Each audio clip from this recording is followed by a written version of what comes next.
Welcome to the Three Martini Lunch. Grab a stool next to Greg Columbus of Radio America and Jim Garrity of National Review. Three Martinis coming up.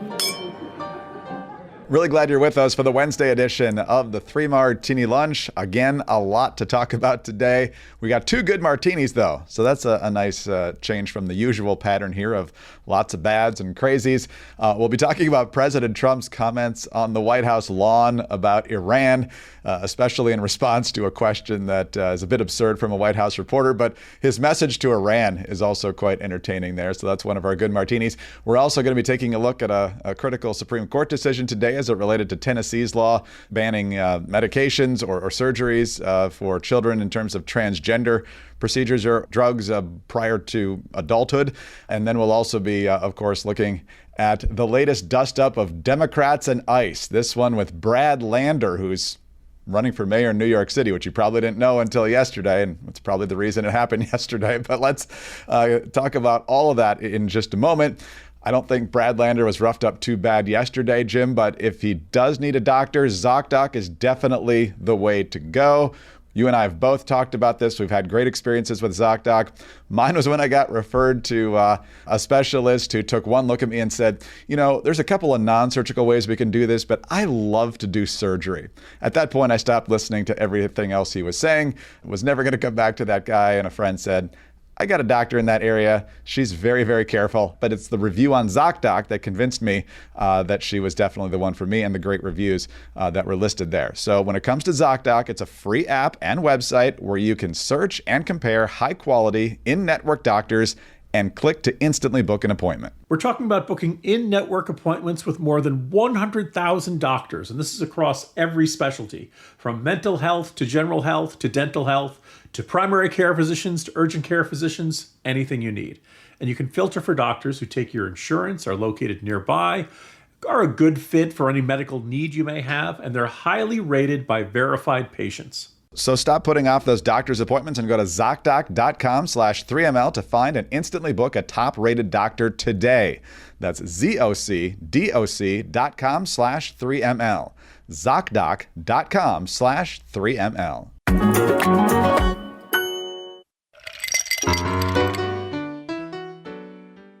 All right, Jim, on to our first good martini now. And for that, we go to the White House lawn. Yesterday, the president, along with a number of social media posts about Iran, also let us know that he was personally donating 2 flagpoles, which will have huge American flags on them in the front of the White House, on the North Lawn, and the back of the White House, on the South Lawn. So today those poles were installed, and he was out there looking at the work being done, and the press was out there, of course, as well. And the question came up basically about, you know, are you going to attack Iran, and when might that happen, which is kind of an absurd question. But listen to this whole exchange. Or you believe the U.S. is moving closer to striking Iranian nuclear facilities. Where's your mindset on that? I can't say that, right? You don't seriously think I'm going to answer that question? Will you strike the Iranian nuclear component? And what time exactly, sir? Sir, would you strike it? Would you please inform us so we can be there and watch?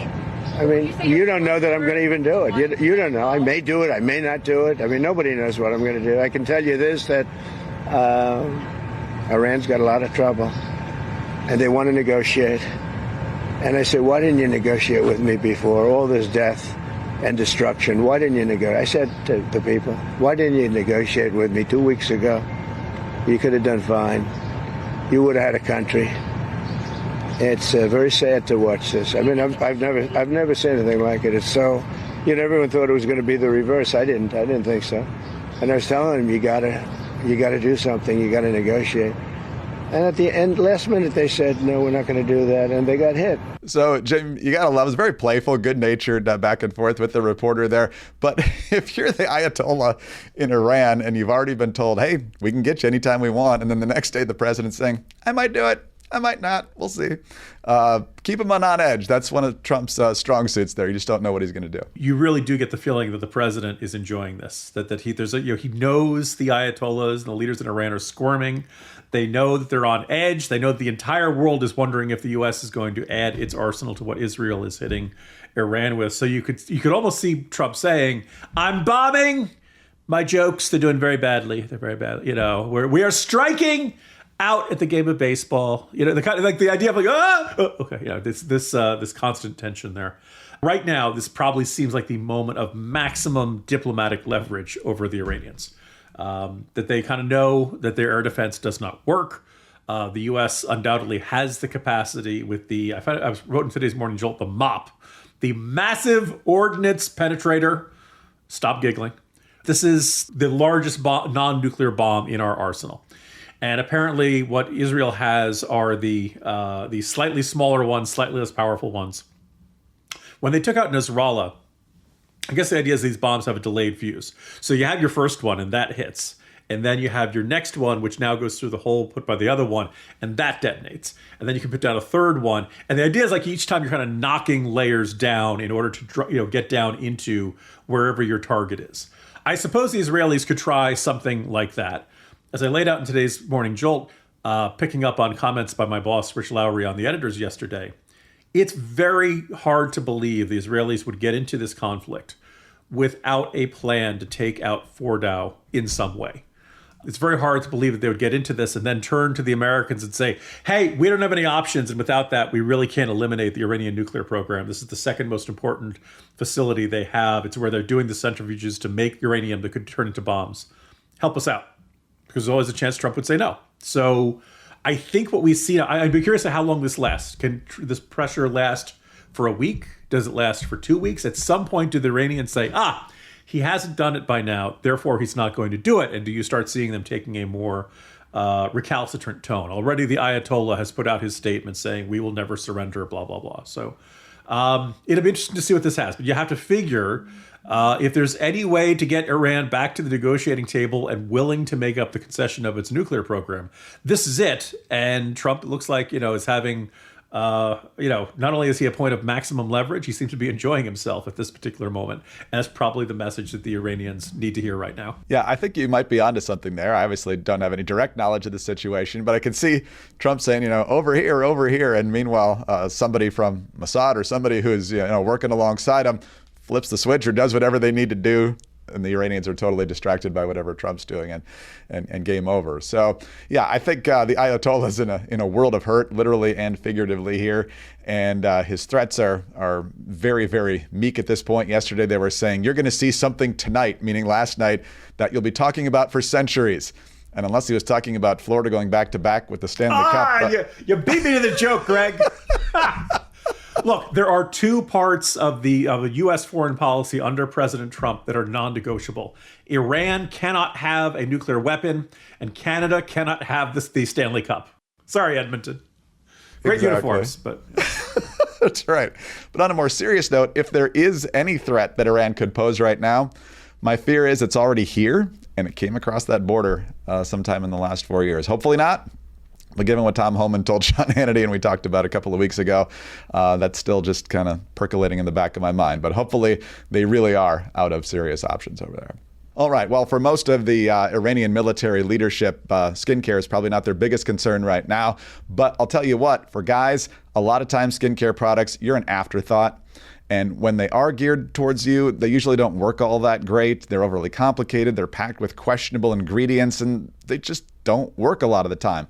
But Caldera Labs high-performance skincare is made just for men. It's simple, it's effective, and it's backed by science. Caldera Labs products are tested and trusted. Every formula takes years to develop, and nothing goes out to the customers unless it works. It won't clog your pores because all products are non-comedogenic. Greg, I don't know about you, that's my vocabulary word of the day. Comedogenic. It's bad. You don't want things to be comedogenic. I thought it meant if you're doing comedy and it's not going very well. That's when your jokes are bombing, much like, Israel's bombing Iran. It's cruelty-free, meaning no animal testing ever, and it's plastic neutral. One product sold equals 1 unit of plastic removed from the environment. Skincare doesn't have to be complicated, but it should be good. Upgrade your routine with Caldera Lab and see the difference for yourself. Go to calderalab.com/3ml and use 3ml at checkout for 20% off your first order.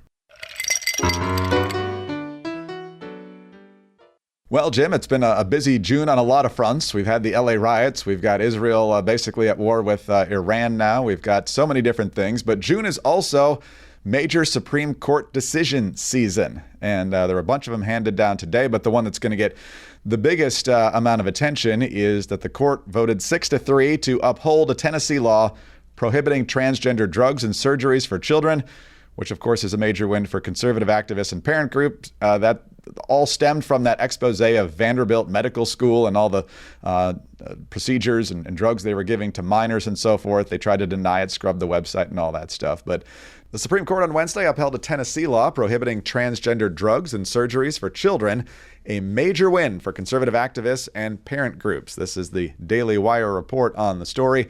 The court ruled 6-3 in United States versus Scrimeti that Tennessee's law does not violate the 14th Amendment's Equal Protection Clause. Tennessee Attorney General Jonathan Scrimeti defended the law before the High Court in December, saying it was a matter of protecting kids from the consequences of decisions they cannot fully understand.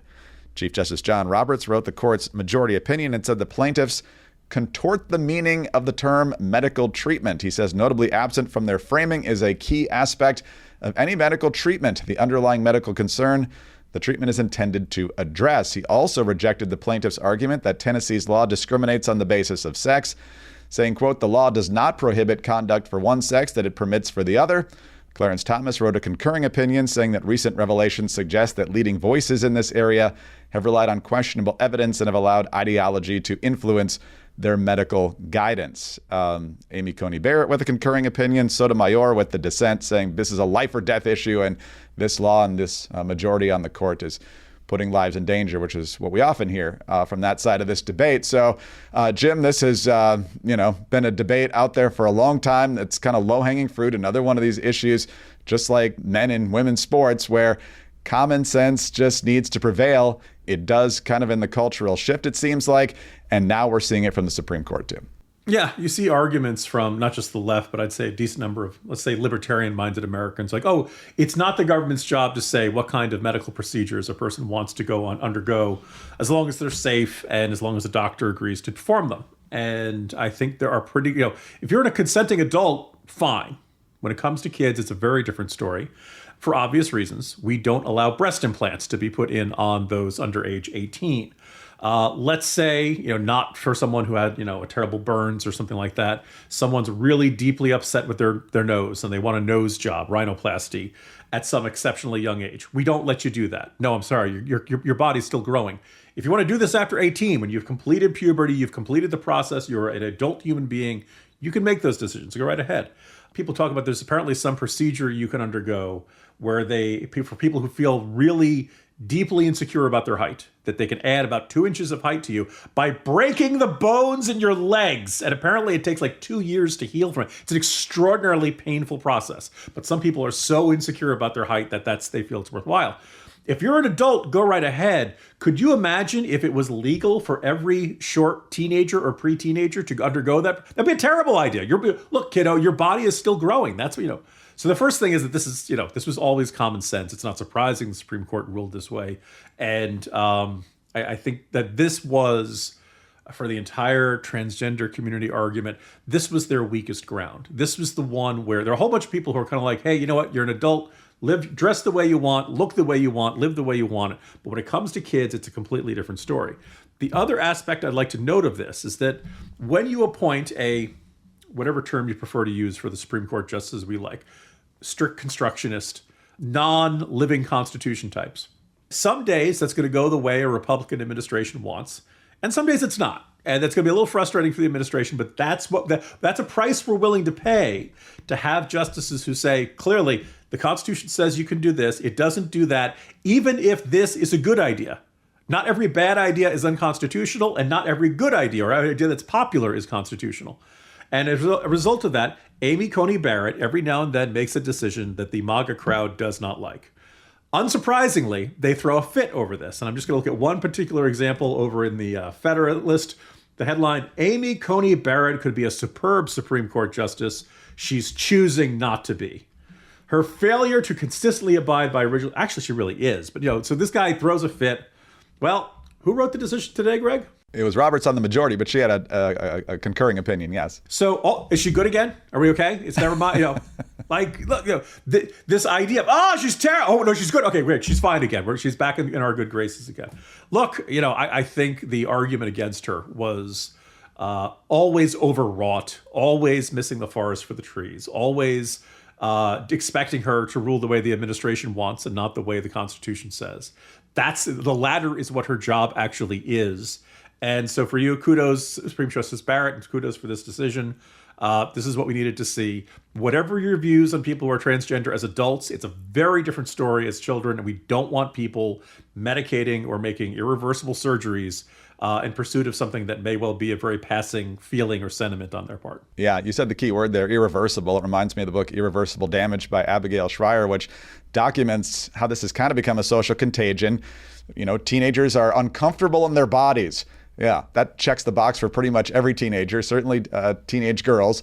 And so somebody tells you, oh, well, that means you're really this, and you get pushed in that direction. And because of the cultural tide and some of these doctors saying, if you love your child, you're going to do this. But most of the time, if they're dealing with gender dysphoria, the statistics show that they do work through it, and they're very grateful. And if you do go down that road, with the puberty blockers, obviously with the surgeries, the damage is immense and it is irreversible. And also, just in the past week, Children's Hospital Los Angeles closed its Center for Transgender Youth, which was doing a lot of this stuff too. So how this Supreme Court decision will apply to other states could be very significant.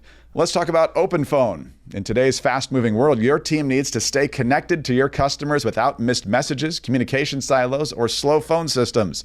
A flexible and efficient business phone system isn't just nice to have, it's essential to succeed. That's where Open Phone comes in. With Open Phone, your team can share one number and collaborate on customer calls and texts like a shared inbox. That way, any teammate can pick up right where the last person left off, keeping response times faster than ever. And with AI-powered call transcripts and summaries, you'll be able to automate your follow-ups, ensuring you never miss a customer interaction again. So whether you're a one-person operation who's just drowning in calls and texts, or you have a large team that needs better collaboration tools, Open Phone is a no-brainer. See why more than 50,000 businesses trust Open Phone to manage their business's calls and texts. Open Phone is now offering 3 Martini Lunch listeners 20% off your first 6 months at openphone.com/3ml. That's openphone.com/3ml. And if you have existing numbers with another service, Open Phone will port them over at no extra charge. Open Phone, no missed calls, no missed customers. All right, Jim, it's a day ending in Y, so it's another Democrat putting on a show in front of cameras to show how much they are standing for the illegal immigrants in their community. We've seen it with LaMonica McIver at the ICE facility in New Jersey. She's facing federal charges. We saw it just last week with Senator Padilla in California. He's not charged with anything, but he did decide to step forward and interrupt loudly Kristi Noem's DHS press conference there. Could have been handled in a much different way. Now it's Brad Lander. I know you've never heard of him unless you live in New York City. He's the comptroller for the city. He's also running for mayor. Try not to confuse him with David Lander from Laverne and Shirley fame. But yesterday he was at a courthouse and ICE officers were taking an illegal immigrant into custody. And Lander, who as far as I know is not a lawyer, he's certainly not serving in illegal capacity, he locked arms with this illegal immigrant and demanded to see the written judicial warrant for the arrest. Here's how it went down. I'm gonna make this difficult. Sorry. Let's back up. Let's not cause any problems. I will let go when you show me the judicial warrant. Where is it? Sir, where is the warrant? Sir, I have it in my hand here. I would like to see the warrant. I would like to see the warrant, and then I will let go. I would like to see the warrant, and then I will let go. Take him in. Take him in. Take him in. Let's go. Jim, Brad Lander is not this guy's attorney. He's not some high-ranking legal official in New York City, so this is he's clearly the comptroller. He's the comptroller. Do you know who I am? I need to check the numbers on that. Who does he think he is, a Milwaukee judge? And so now, of course, he's playing the sob story with being detained briefly. He got released. Kathy Hochul suddenly injected herself into this and is now setting up a $50 million legal fund for illegals just after last week being on Capitol Hill saying, oh, no, we always cooperate with ICE when it comes to criminal illegals, showing that she's, again, one of the worst politicians in the country. But what do you make of these ongoing stunts from the left on this issue? Well, first of all, I just want to say, today is June 18th. It was actually just 10 years ago today that Alex Padilla had that altercation with Kristi Noem's security team. It just feels that way. It feels like it was 10 years. It was technically late Tuesday, Thursday, Friday of last week, and nothing like a full-on war in the Middle East to make that suddenly seem like a small potatoes. By the way, I believe I mentioned Brad Lander as I gave him a quasi endorsement by saying he had several strengths, among them not being Andrew Cuomo and not being Mamdani. And naturally, he turns around and does this. Thanks a lot. First of all, the only role that the New York City mayor has in immigration enforcement is what the NYPD policy is. And New York City, unfortunately, has been a sanctuary city for a long time. It is very likely to be a sanctuary city for a long time, unless somehow Curtis Sliwa ends up winning the general election or something. So there's really no chance that New York City's immigration policy. So you might be like, why? Besides the question, like, why is the city comptroller demanding to see the warrant? There's also this other question of why is the mayor of New York running on his immigration policy? And are we going to see this all across the country? Because we'll see what happens with Lander. And as I mentioned, I believe he was running third, a very distant third. But, if you hate the other two options, I guess he has the best shot. And so the question is, do we see any movement in the polls because of this? Let's face it, people were not talking about Lander. 3 days ago, you said Lander, people thought you were talking about the Apollo missions.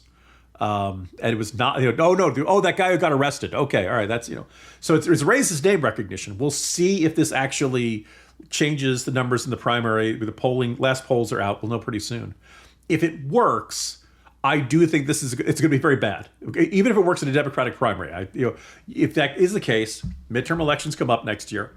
First part of next year is when most states have their primaries. You are going to see Democrats swarming around ICE facilities, trying to get arrested to the point where it's going to look like a zombie movie. They're just going to be pressing against the fence, saying, "Arrest me, please, arrest me. I need with the campaign ads recording. And if the Trump administration is really devious, they will utterly refuse to arrest these people. It doesn't matter. Throw stuff. Nope, we're just not going to arrest you. We'll show you. You're not getting the campaign commercial footage you want out of this.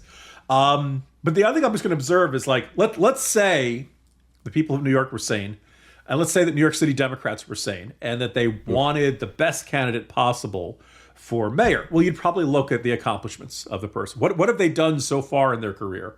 And what have they done? Now, Mamdani brings to the table a very impressive rap career in hip hop. And he's been in state government for about 20 minutes. He introduced legislation that had free buses. They're discontinuing that program because they were losing so much money. But he still thinks this is a really terrific idea, and everything in New York City's public transportation should be free. He also wants the state to run, or the city government to run, grocery stores. So he looks at the state of New York City today and says, the problem is we're too far to the right. We're not socialist enough. We don't have government involved enough. Oh, and we certainly don't have taxes high enough. And I think, Billy Joel's old song, Miami 2017, missed it by a few years, where he envisions the collapse of New York City under decades of being unable to be run. One of the lyrics is before the mafia took over Mexico. So Billy Joel, I hope you're doing okay, because he's a little prophetic, and I hope some of these songs were back then. Yeah, but so Mamdani's terrible. You look at what's the record of Cuomo. Well, he killed a lot of senior citizens, and he groped state troopers who were armed. So you're like, oh, that's bad. So you'd probably look at what has this person done. If you decide, no, I want to vote for the guy who got arrested, then you have created an incentive to get arrested rather than actually doing things in government that make things better. Any old idiot can get arrested. Idiots get arrested all the time. But if this is what Democratic primary voters says, this is the most important criteria, who's got the longest rap sheet? Well, then I look forward to Mayor 50 Cent. Who's a Jets fan, by the way. So. Good for you, man. 50 Cent. The final Marist poll before Tuesday's New York City mayoral primary found 38% of likely voters picked Cuomo as their first choice, 27% for Mamdani, which is up from 18% last month. All other candidates, including Brad Lander and Adrienne Adams, are in the single digits, and 11% say they're undecided. So if it's 6 days before Election Day and you're losing to undecided, your odds are probably not that great. And if you want to know how it all fares with going on and on and on with this dumb ranked choice system, Cuomo wins eventually 55-45. So on the 8th round. So again, there's no good choices for Democrats, but they'll come up with somebody. Yeah, you just a little bit of algebra and trigonometry to get through the 8 rounds to figure out how all this stuff adds. The thing is that Cuomo is starting at the high 30s, low 40s.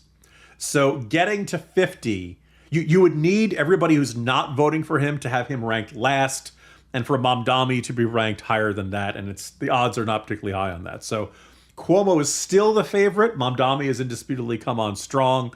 If nothing else, he should get a really great album out of it. This is unbelievable.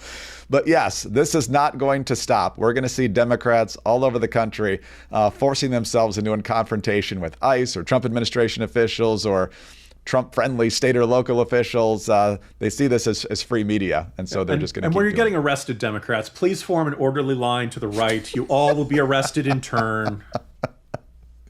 Can we just schedule these? All right, in 15 minutes it'll be Senator Warren or something like that. So, anyway, now Jim? Arresting number 2. It'd be like the thing at the deli station in your supermarket. Now arresting number 27. Number 27, please report to the police.